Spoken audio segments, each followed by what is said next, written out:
Избавление от собственных детей за границу, кадетские корпуса, где твоих детей научат, как подчиняться, как быть удобным для начальника. Школа, там, институт, а там посмотрим. А там будешь полы мыть в Макдональдсе, и то, если возьмут. И таким образом вы запоганите жизнь вашим детям. Не нравится, да? Вот есть всего 5 пунктов. Если ты их выполняешь, то ваши дети будут гарантированы на процветание.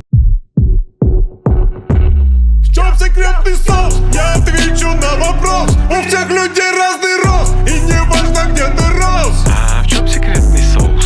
Окей, я еще раз отвечу на этот вопрос. Мир становится все сложнее, и оттого родителям все страшнее, потому что непонятно, чего ждать. У вас есть ответ, какой должен быть человек в этом меняющемся мире, чтобы он преуспел? Сколько пальцев на руке? Вроде 5. Вот есть всего 5 пунктов, да, которые очень легко запомнить, да, по пальцам одной руки, да, которые, если ты их выполняешь, если вот вы выполняете их для своих детей, то ваши дети будут гарантированы на процветание. Итак, первое. Учись быстрее. Почему нужно учиться быстрее? Да потому что если ты учишься слишком медленно, пока ты выучил что-либо и попробовал применить это на практике, оно стало неактуальным, и ты не успел воспользоваться тем, чего ты учил. Поэтому следует применять следующий подход по этой части. Лучше учиться недолго, глубоко чему-то одному, а лучше учиться этому, не на сильную глубину, да, и попробовать, что будет приносить тебе выгоду. И дальше увеличивать эту глубину, смотря по какому направлению ты можешь конвертировать это свое учение в деньги, в выгоду, что-то, приносящее тебе значимую ценность. Второе. Зарабатывать следует начинать с 15 лет. Вот многие считают, традиционалисты, что надо долго-долго учиться, там что-то там, школа, там институт, а там посмотрим. А там будешь полы мыть в Макдональдсе, и то, если возьмут. Да, поэтому зарабатывать следует с 15 лет. Чем раньше получен опыт зарабатывания денег, тем раньше активируется такая человеческая автономность. Принятие любого решения из состояния автономности у человека идет совершенно по другому сценарию, чем при включенной иждивенческой модели. Третье. Учись в своей стае. Учиться чему-то в одиночку очень тяжело. Многие скажут, нет мотивации, нет настроения, нет желания. Да какая разница? Учись в своей стае. Когда рядом с тобой другие ребята, которые тоже набегают на эти знания, и тут же их применяют на практике, и у них получается, все, весело, вместе. Все, стая, заговорщики. Четвертое. Не ролевые модели, а деятельностные ориентиры. Очень часто люди говорят, давайте найдем ролевую модель, кому будем соответствовать, с кого брать пример, и тогда у нас все получится. Да, раньше это работало. Да. Сегодня, в эпоху быстрых изменений, лучше работают деятельностные ориентиры. Посмотрите, да, что делает человек, у которого получается так, как вы хотите, чтобы у вас получалось, и немедленно делайте такие же движения. Не пытайтесь быть похожим на какого-то Васю, который там вот что-то вам показался привлекательным, как вот человек. Подождите, посмотрите, что делает Вася. Деятельностные ориентиры в фокусе, а не примеры людей, заслуженных и так далее. Помните, заслуженные люди, которые обладают кучей там наград, каких-то там регалий и так далее, да, могут быть обманкой, могут быть фейком, устаревшим фейком. Почему? Потому что они давно уже ничего не делают, они почивают на лаврах. И вы, смотря на них и подпитываясь, вдохновляясь, так сказать, их персонажами и так далее, вы просто тратите время. Поэтому берите людей, которые делают что-либо, действуют, сопряжены с реальностью, с действительностью, и заимствуйте эти паттерны поведения для себя. Пятое, мое самое любимое, не выбор, но свобода. Дело в том, что свобода — это все выборы, все и сразу. И очень важно, чтобы ваши дети, да и вы сами, владели именно свободой. Как достигать свободы? Я об этом в прошлом выпуске говорил. Надо перемещаться из третьей группы сперва во вторую, а потом в первую. Посмотри специально этот выпуск, на нем будет здесь вот ссылочка, чтобы ты смог посмотреть.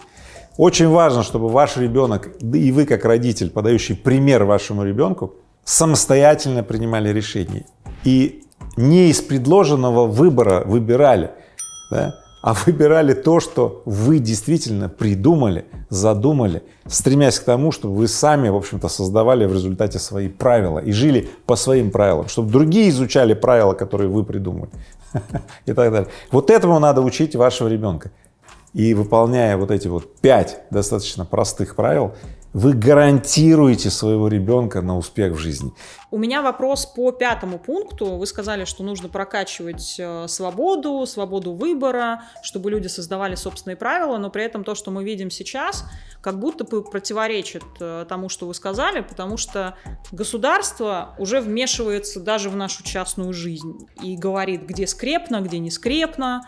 Общество тоже вмешивается, даже на Западе, соответствует это новой этике, не соответствует твое поведение, и ты все время в страхе. Не опасно ли в современном мире быть свободным человеком, который живет по своим правилам?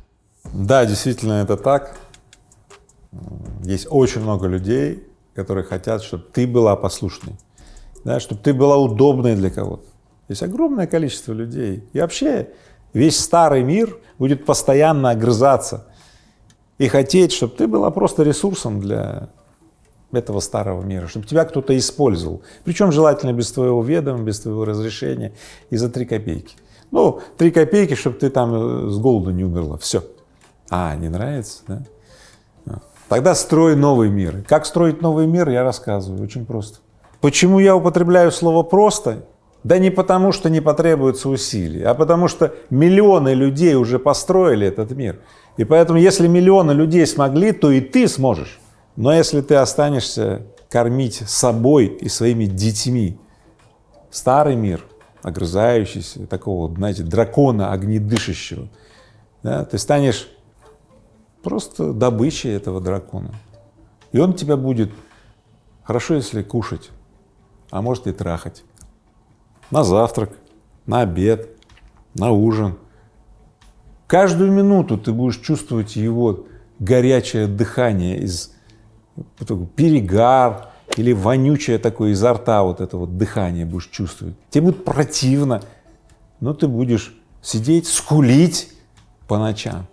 А миллионы людей живут не так. Все, поэтому 0,62 секунды, 0,62 тебя отделяют от решения остаться вот в этом гнилом, вонючем, прогнившем мире, который тебе не нравится, и пойти в мир, который другой, который ты построишь своими руками. Решай. Поэтому я сегодня приготовил вот эти вот все правила одной руки, так называемые, да, 5 по пальцам пересчитать, для тех, кто выбрал новый мир для себя. Для тех, кто выбрал для себя новый мир и для своих детей, а для тех, кто будет кормить дракона вот этого огнедышащего, у которого дурно пахнет изо рта, у меня нет ничего для вас, кроме одного — сочувствую. Если перейти к конкретным практическим советам по образованию детей, то куда отправлять своих детей учиться, чтобы они вот эти вот основные 5 навыков освоили? И главное, что делать родителям, потому что школа школой, но семья-то тоже воспитывает. Правило первое: никуда, никогда не отправлять своих детей за границу, кадетские корпуса, интернат, куда-нибудь подальше отправить какую-нибудь умную камеру хранения, которая сделает так, что ты будешь чувствовать, что ты такой выполнил свой родительский долг и так далее. Это поход избавления от собственных детей. Но если ты хочешь избавиться от собственных детей и отправить его дракону, дракону есть дело до твоих детей, 100%. Особенно в кадетском корпусе, где твоих детей научат, как подчиняться, как быть удобным для начальника, как слушать, выполнять правила, как не меняться и быть последовательным, да. И таким образом вы запоганите жизнь вашим детям. Когда они уволятся со службы, они будут вас вспоминать добрым словом. Ну, если при этом они не примкнут на службе к людям, которые занимаются коррупцией там, и прочими, так сказать, безобразиями. Поэтому никаких кадетских корпусов, никаких интернатов, никаких заграниц, не надо никуда отправлять ваших детей. Школа и детский сад От 0 до 12 лет – это самое нежное время, которое дети должны быть с родителями. Даже до 15 лет никаких отправлений. И поэтому Рыбаков Play School, например, детские сады и начальные школы, мне кажется, это лучшее, что может быть для семей, которые реально хотят, чтобы дети освоили 2 компетенции ключевые для жизни. Навык генерации защит от злоупотребления властью, манипуляцией и контролем. Это универсальный навык человека. Если его нет, человек проживет жизнь, служа какому-то очередному дракону. Вот и все. И вторая компетенция – навык генерации свобод. Это навык замысливать самому что-либо и добиваться с собой замысленное с помощью имеющегося, а не выполнять чьи-то приказы. А если говорить о воспитании в семье, понятно, что мы выбрали хорошую школу, там 2 компетенции воспитают, но в семье это воспитание тоже продолжается. Там как оно должно проходить?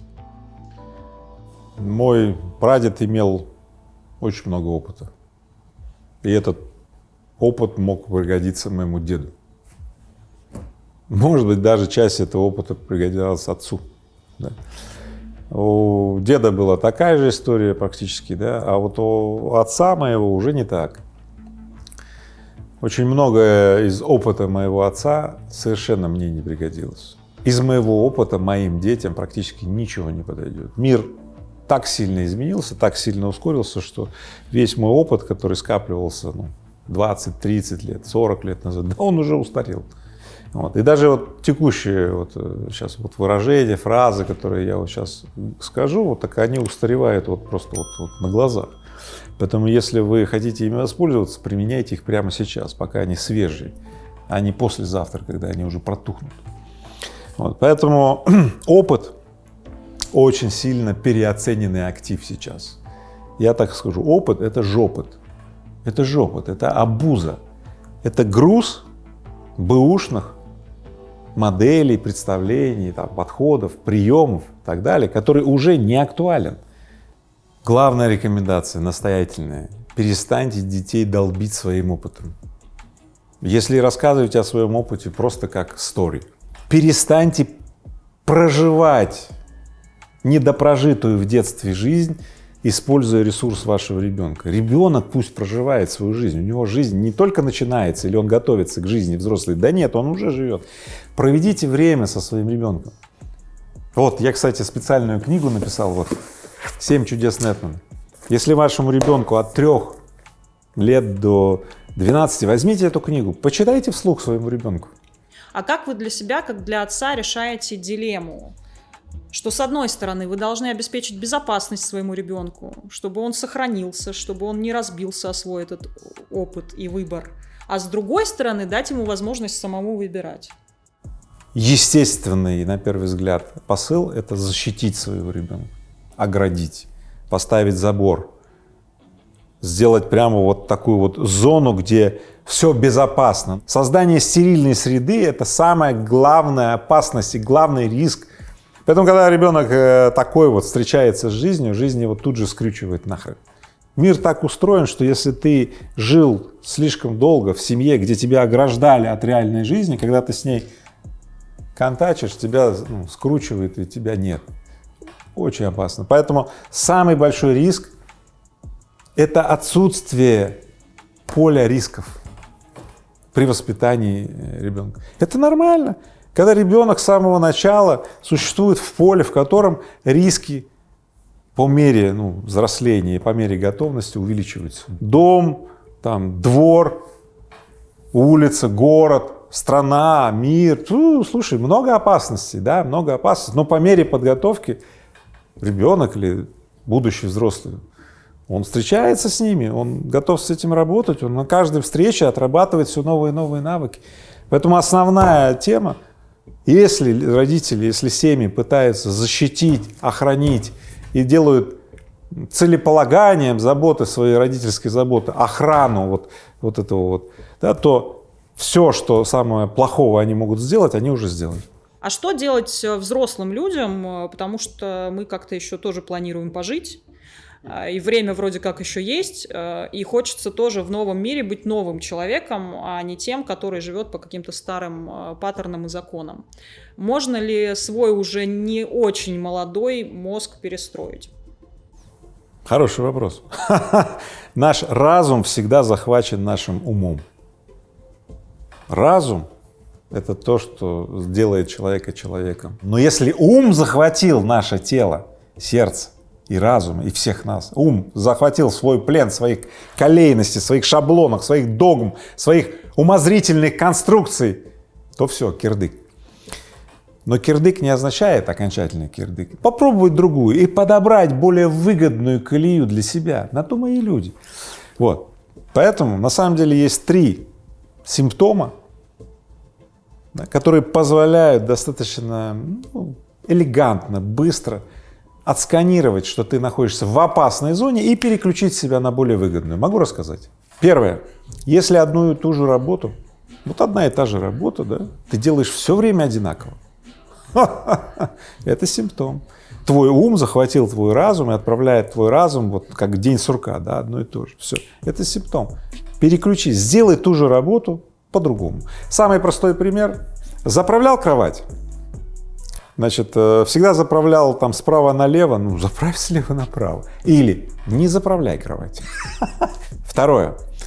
Много страхов от изменения чего-то в жизни. Боюсь переехать в другой город, где есть работа, в 2 раза больше денег платят, а я боюсь переехать. Боюсь что-то поменять в своей жизни. Да? Боюсь пойти познакомиться вот с той вот девушкой, которая нравится. Предпочитаю остаться в том, что мне не очень-то и нравится, да, вместо того, чтобы пойти то, что меня привлекает и что желательно. Опасная мысль, которая, если в ней остаться, она научит тебя искать доказательства, что вот и хорошо, что остался, а то мало ли что. Поэтому немедленно, как только этот симптом срабатывает, все, как раз идешь на свой вот этот вот боюсь или на свой страх, в другой город. Пришел нам девушка, разрешите с вами познакомиться, да? Да. Ну, конечно, так можно и, так сказать, по морде получить, можно, но, как говорил поручик Ржевский, чаще прокатывало. 3, мой любимый, одно и то же окружение. Изнашивающее окружение, которое уже задолбало, а ты в нем ездишь как инерционно, вот это шарики, ролики, одно и то же, да? Значит, на шашлык с одними и теми же людьми, подружки одни и те же, пиявки, лягушки и так далее. В общем, я, конечно, вам не предлагаю выставлять из дома своих родственников, которые вас, возможно, уже изрядно достали, да? Да не это я говорю. Я говорю о том, что добавь нового, добавь свежего, добавь других людей в свою жизнь и так далее. Сделай так, чтобы у тебя каждый год 20-30% людей было новых в твоей жизни. Все.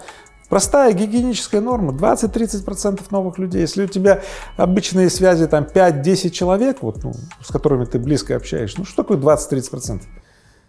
Ну там 2-3 новых человека, обновляй. Таким образом, у тебя за каждые 5 лет будет очень сильно обновляться так называемый контрольный пакет твоих, ну, как бы знакомых и твоих вот самого сильного окружения. Таким образом, новое, другое будет входить в твою жизнь без всяких усилий. Обобщая, делая вот эти вот 3 простых подхода, ты очень сильно повышаешь вероятность процветания в своей жизни. Так сильно, что ты просто возьми и попробуй уже. И напиши мне здесь в комментарии, потому что эффект обычно проявляется буквально вот в первые же дни практикования такого подхода. В чем секретный соус? Отвечу на вопрос. У всех людей разный рост, неважно где ты рос. В чем вопрос? Это секретный соус. Это секретный соус.